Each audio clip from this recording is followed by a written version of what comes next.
The apostles were arguing among themselves about who was the greatest. They didn't think Jesus heard them, but he knew it because he knew what was in their hearts. And so he asked them, what were you talking about? What were you arguing about? And they remained silent. But then he said to them, if anyone wishes to be first, he shall be the first, last of all, and the servant of all. If you want to be the first of all, you must become the servant of all.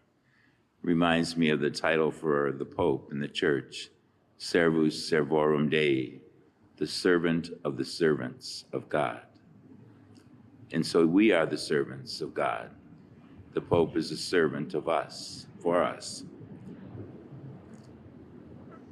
Some of the greatest people in the world that we know have been servants. I think of the first one as Mother Teresa, a humble, simple woman who saw the plight of thousands of people in India, their hunger, their disease, their homelessness, their lack of support from anywhere.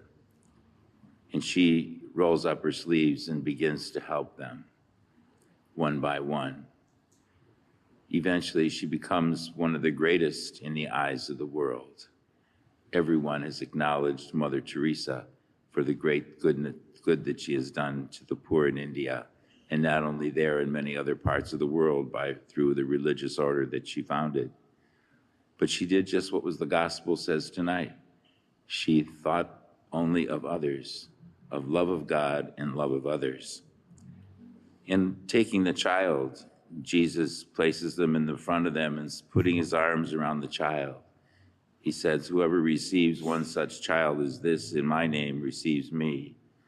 And whoever receives me receives not me, but the one who sent me. A child in Jesus' day in society had no rights at all.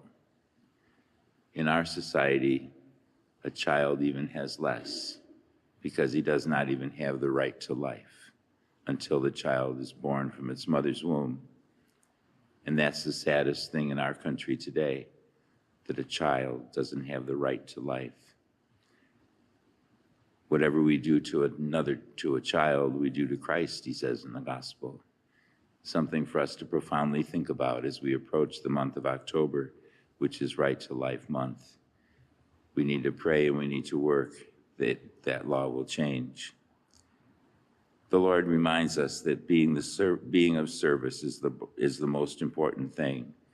If we want to be in heaven one day, it's not going to be because we obtained all kinds of material goods, but because we obtained all kinds of goodness through serving others and helping others.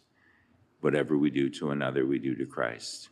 Simple message of the gospel that we've heard over and over, but one always to continue to take heart, to be a servant of others.